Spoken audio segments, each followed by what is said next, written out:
Nous avons bien dit que contrairement à la situation produit-quotient, quand on recherche un équivalent d'une somme de plusieurs termes, on ne commence pas par rechercher un équivalent de chacun des termes de la somme, puisque contrairement à la situation produit-quotient, on ne peut pas additionner des équivalents. Par contre, il arrive parfois que l'on soit amené à considérer un équivalent de chaque terme de la somme dans le but de déterminer un équivalent de la somme.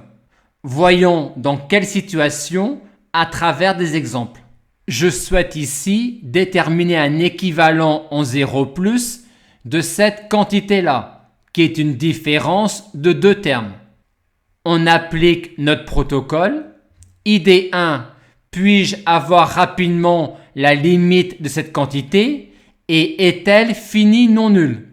SHX en 0+ tend vers 0+, donc ce terme-là tend vers plus infini. TH en 0+ tend vers 0+, donc celle-là vers moins l'infini, et donc ici une quantité qui tend vers plus infini.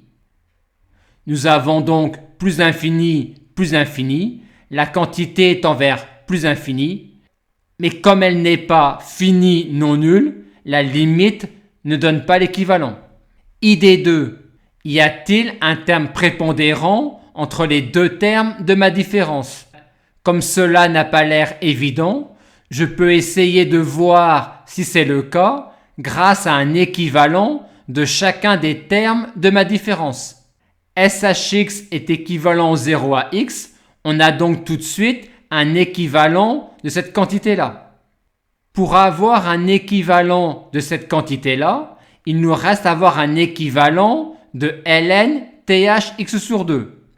On applique alors notre protocole pour avoir un équivalent de ln bloc. A-t-on ici une forme 1 plus u avec u qui tend vers 0? Réponse non.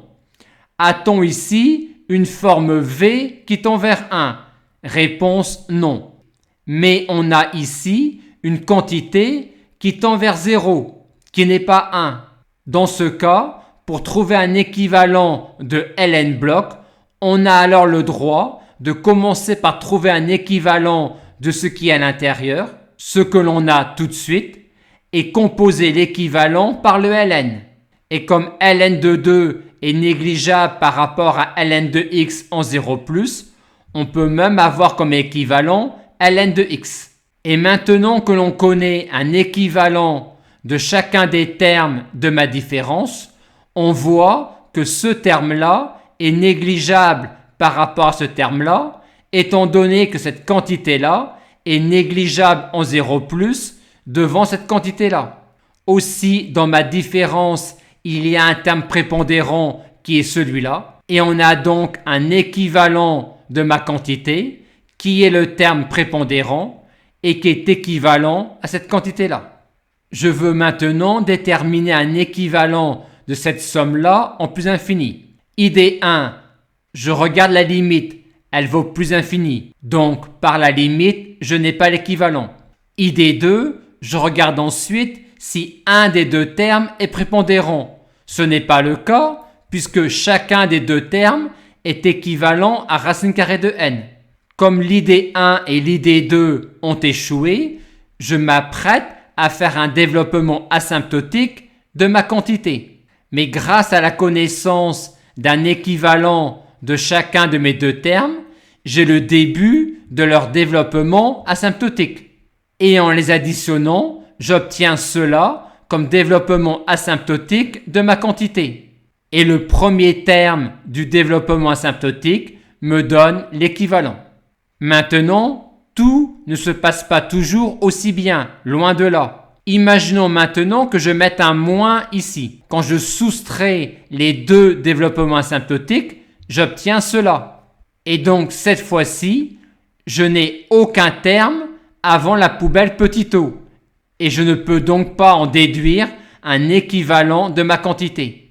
Morale, grâce à un équivalent de chacun des deux termes, j'avais le début du développement asymptotique de chacun de mes deux termes. Mais cela a donné un développement asymptotique sans terme avant la poubelle petit o et n'a donc pas permis d'en déduire un équivalent de ma quantité. Il va donc falloir que j'écrive un développement asymptotique de mes deux quantités à un degré de précision plus élevé.